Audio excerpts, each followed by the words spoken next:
Chairwoman Ashenhurst and distinguished generals on the podium, and General Hargett, and NGAUS staff, NGAUS members, on behalf of EANGUS President John Harris, the officers, the Board of Directors, and the members of EANGUS and Auxiliary, I thank you for the opportunity to address you this morning. I'm Sergeant Major Frank Yoakum.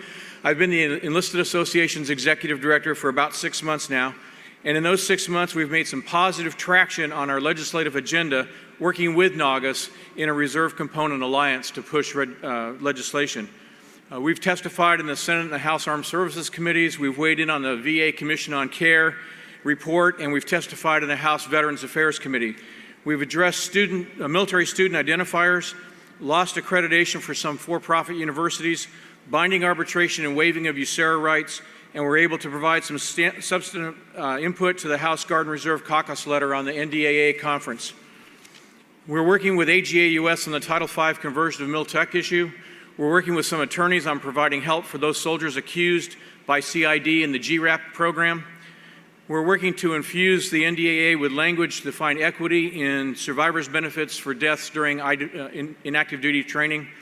We've been working out some kinks in the blended retirement plan, especially the IRS limit of $18,000 on 401k accounts. And we're working on reducing the IDT mileage requirement for tax savings to our members.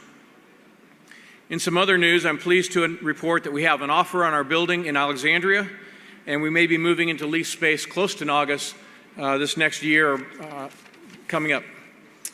Did you hear the news that the EANGUS Conference got canceled?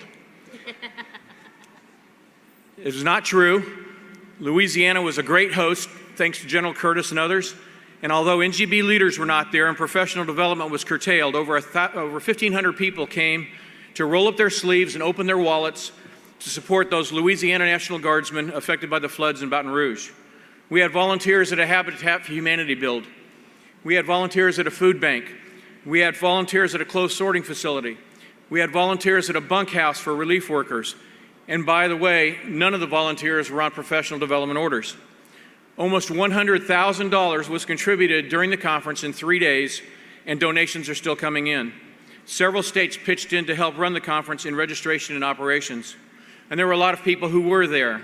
The VA Undersecretary Tom Murphy was there. The New York Times Center reporter there. The local station NDSU News Channel 6 was there. A Trump campaign representative was there. General Ken Ross was there. Commander Mike Sturm was there. DoD Manpower Reserve Affairs was there. Mrs. Holly Petraeus was there. We previewed the movie Citizen Soldier, and the executive producer, Wendy Anderson, was there. We talked about GRAP and had one-on-one help available. A pro bono attorney was there. We talked about the Title V conversion of MilTechs. LL was there. We talked about the importance of professional association, and everybody was there for that. Even Santa Claus was at our conference. The spirit of volunteerism and cooperation and flexibility that is the National Guard was there. The Hilton Riverside Hotel caught that spirit and followed our lead and had their employees pitch in and help in disaster relief efforts in New Orleans. And that spirit will be there again next year in Reno. We hope that you will be there too. Thank you for allowing me to update you about the fine association that represents almost 90% of the National Guard, its families, retirees, and survivors, the Enlisted Association of the National Guard.